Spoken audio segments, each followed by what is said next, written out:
buzzy sound. You like the buzzy sound? Well, I don't want to use it. It's too loud, Nathan.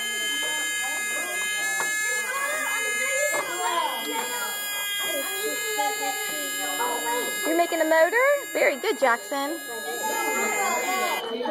Wow! Look at that motor. Oh, that buzzy sound is lovely. How you doing, Kevin? I want to use the motor. Okay, go ahead. How do you stick these in here? Is it working? Put some Play-Doh on the top of it and see. Put a little Play-Doh on the top and see.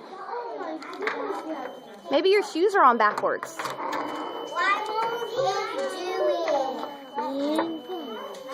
What will it do? Oh. Is it doing it now? Feel it. Is it moving? Yeah. Very good, Eiley. Okay, let's figure out why it's not working. We'll do that. You got it?